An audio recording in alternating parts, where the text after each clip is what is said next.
съм кобрат от Дуорода. В степите вълни съм расъл свободен.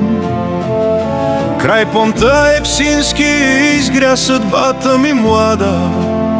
С вятър небесен и кон благороден.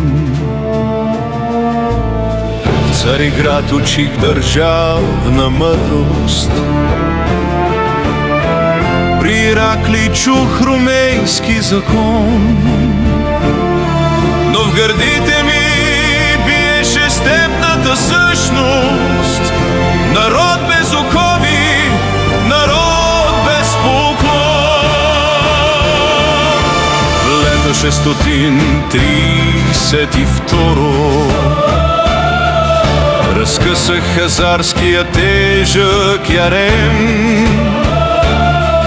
Събрах племената под знаме просторно и дадох им дом и дух устрем. От Дон до Азов и Черното море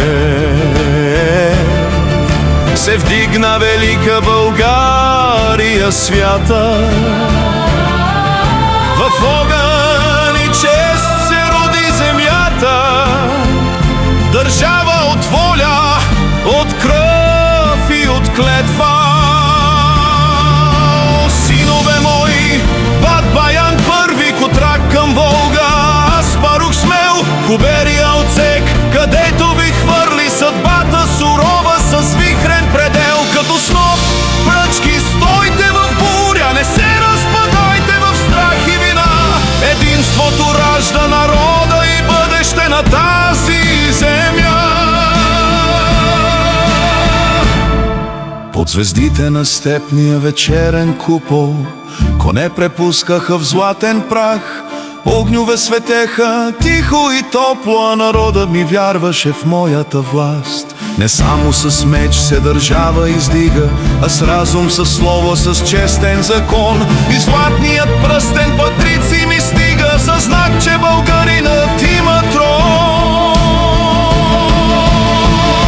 Когато почувствах залеза близо и вятърът спря над моята шир, ви дадох снопа едно цяло и никой не го страши със замах и напор. Но щом ги разделих, всяка се скърши. Как брат без брат е лесна стрела. Запомнете думите преди да се свърша. Без братство загива дори земя.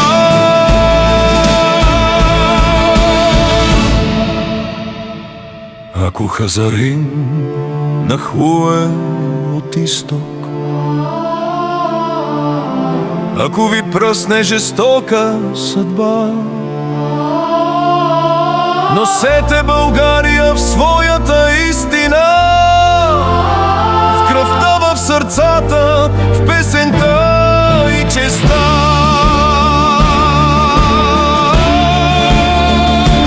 Аз съм Кукуган, баща на държава, в любов към земята родих своя път, докато завета ми остава. Безсмъртен ще бъде българския трон. Аз съм хан Кубрат рода Дуло, запомнете това.